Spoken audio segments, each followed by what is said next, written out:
мына 10 январ боюнча урматтуу туугандар, урматтуу коомчулук, 10 январда президенттик шайлоо референдум өтө турган болсо, Кудай буйрса, эл каалаган адам эч кандай акчаны күчү менен эмес, мамлекеттик күчү менен эмес, бийликтик күчү менен эмес, эл каалаган, эл тандаган адам президент болушуна биз шарт түзүп беребиз.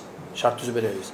Эч кандай мамлекеттик органдар элдерди үгүттөп, элдерге кайсы бир элдерге басым жасабайт. Эл каалаган адам президент болот деген ойдобуз. Ал эми 10 январдан кийин кайсы бир күчтөр ошол элди чогултуп, анан кийин каким-то образом ошо элге мындай бир бийликти алып алабыз, же бир коомчулукка кандай бир чоң бир резонанс жараткан митингдер жасайбыз деген ойлору бар экен.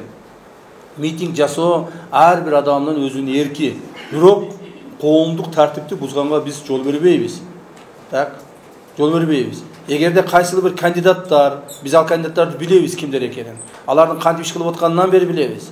Алардын кайсыл жерде ким менен кантип сүйлөшүп, ушул мамлекеттик жанагы эртең 10 январдан кийин 11 январга күч топтоп атканынан бери билебиз. Так, бирок урматтуу эл журт, мен ойлойм андай нерсеге алар барбаш керек жана бара албайт. Эгерде алар 1000 адам чыгарса, 2000 адам чыгарса, 10.000 адам чыгарса, миллиондогон адамдар келип, аларды өз ордуна коюп коюшу мүмкүн. Ошон үчүн мен ойлоймун, мындай нерселерге биз барбайбыз, жанага биз жол бербейбиз деген ойдобуз. Эл бир жолу элге мүмкүнчүлүк берейличи, элге бир мүмкүнчүлүк берейли, эл өзүнүн президентин тандап алсын. Эл өзүнүн президентин тандап алсын. Кимди кааласа ошону президент кылып коюп алсын, анан кийин тагдырына жазганын көрөрбүз акыры.